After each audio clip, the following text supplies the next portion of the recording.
పిల్లలారా వినండి, దేవుడు నీకు ఇచ్చిన భార్యను దగ్గరకు తీసుకో, భర్తను దగ్గరికి తీసుకో. వద్దయ్యా, ఎంతకాలం భూమి మీద బ్రతుకుతామో తెలియదు. బ్రతికి నీకు కొద్ది దినాలు. ఎందుకు ఈ కీసులాట, ఎందుకు ఈ కొట్లాట?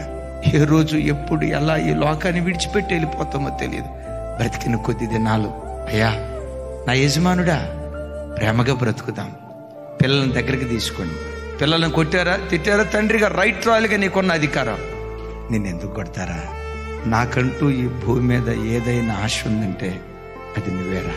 నువ్వు తప్ప నాకు ఇంకో ప్రపంచం లేదురా. నా బిడ్డవే, నా రక్తం పంచుకొని పుట్టిన వాడివి. నేనంటూ బ్రతుకుతున్నానంటే, నాకంటూ ఒక ఆశ ఉందంటే, నా కడుపును పుట్టిన బిడ్డవు నీవేనయ్యా. నా ఆశ నీవే అని వాడిని అట్లా గుండెల మీద పెట్టుకోండి. చనిపోయే వరకు దేవుడు ఎవరో కాదు, నీలో దేవుని చూడటం ప్రారంభిస్తారు. అలాంటి అన్యోన్య బంధం దేవునికి మనకు దేవుడు అనుగ్రహించును గాక.